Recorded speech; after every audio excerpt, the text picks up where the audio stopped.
Hello, ladies and gentlemen. It's your favorite capybara back at it with another video. Now, this is going to be a pretty straightforward video. I'm just decently bored right now. Now, this isn't some big, oh my god, I'm quitting gacha temporarily. Like, no, not really. It's just straight up, I am bored. Honkai Star Rail, I mean, they're known for not really having that many events. They have a few good ones here and there for sure, but they simply don't replicate it or simply choose not to. Of course, upcoming Currency Wars and more QOL added in 3.7. However, that's 3.7, that's not 3.6. And then WUWA, I saw a bunch of memes going around on social media, and that's how I kind of found out that the new patch dropped, because I haven't really been paying attention to it all that much, as I really only pay attention to the leak scene, and WUWA takes a little bit to get some leaks on the upcoming patch's characters. So I thought it was a meme. I thought it was a joke. I didn't know that there was actually that little events. So I actually went to update WUWA, like it did a full re-download for some reason. I don't know why it does this every time, right? So I got in, and wow. I mean, I found out the hard way it wasn't a joke. There's basically literally nothing new at all on WUWA outside of the daily login event for getting standard and a few limited pulls, right? So WUWA is pretty dead right now, and because of how delayed its leaks are and how shit its leak scene is in general, there's not really going to be anything interesting to talk about until a few weeks into the patch goes by. And for HSR, this wouldn't be the case if Cyrene's beta didn't get so many goddamn delays. This is probably the most delayed beta we've ever had to experience yet, with the initial launch of the beta being delayed and V3 being almost 2 weeks after V2 because of delays as well. Truthfully, it's incredibly stale on, things to talk about for me personally, since my main content is talking about the strength of upcoming characters and as well as leaks.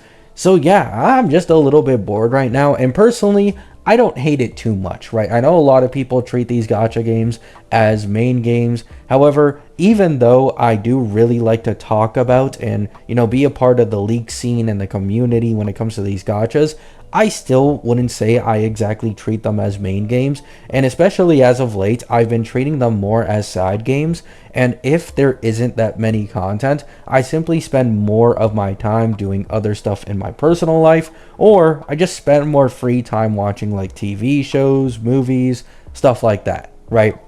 Now, I am completely open to the people criticizing these games for being lazy on the content. 100% understand that, and I think people can for sure complain about it, especially considering with the time and the effort that they put into these games to support them.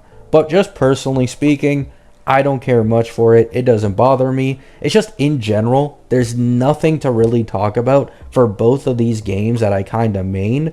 And so that's why the video content has been a bit dry the last few days. It's because I really just can't find something to talk about without it feeling like I'm forcing myself to talk about it just to make a video. Right.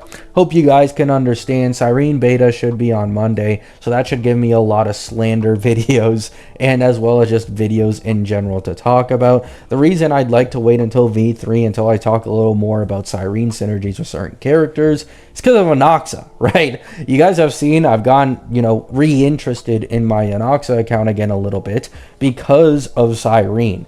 Anaxa is currently the biggest benefitter from Cyrene in the entirety of the game. The buff that he receives from Cyrene combined with RMC and in Sustainless with Saridra is just incredibly disgusting, and I think he actually has the strongest full E0S1 team in the entirety of the game now, if you include Sustainless, right?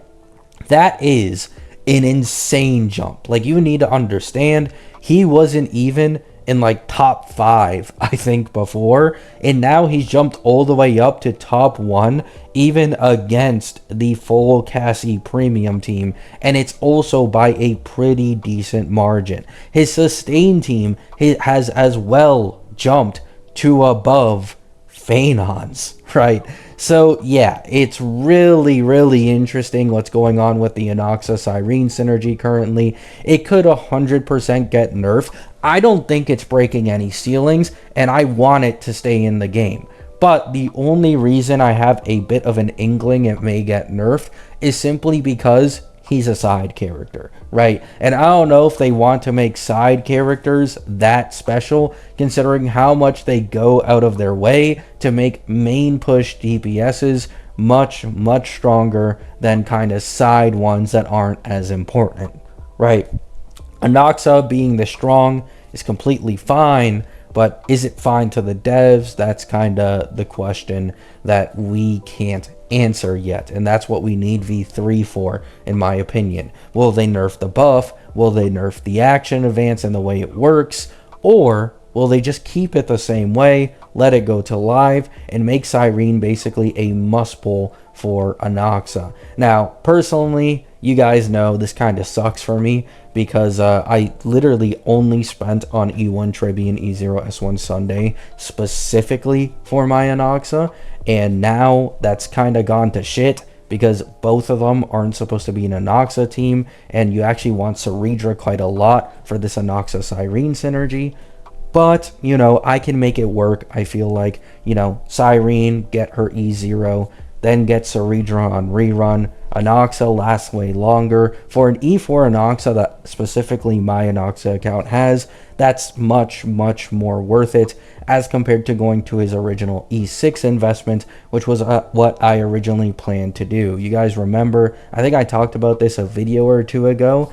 I decided to go into E1 Archer instead of E6 Anoxa, specifically because of how good Anoxa Cyrene synergy was. Anoxa has one of the strongest E6 jumps in the entirety of the game, and it is very valuable. However, if I can equal the cost to E0 Cyrene and E0 Ceridra, and that combo is now competitive with Anoxa E6, then I'd rather pull on the supports, then I'd rather go into his vertical investment. And if he does get another rerun in the future, which I think is unlikely, but if it does happen, I will of course capitalize on that. Love you all. Hope you have a great day. Hope you have a great night. Let me know your thoughts down in the comments. Are you excited for upcoming Cyrene beta? Are you tired of waiting? Do you also feel bored, right? Truthfully, it doesn't feel like there's much to do as of late in the gacha space, but maybe that's a good thing, right? Peace out. There's only 8 seconds till I hit the 8-minute mark, so Akabi's peak, Nobara's peak, Maki's peak, Riko's peak, Toga's peak, Hagakure's peak, Ochako's peak, Yuki is peak, Alya is peak, everything is peak. Peace out.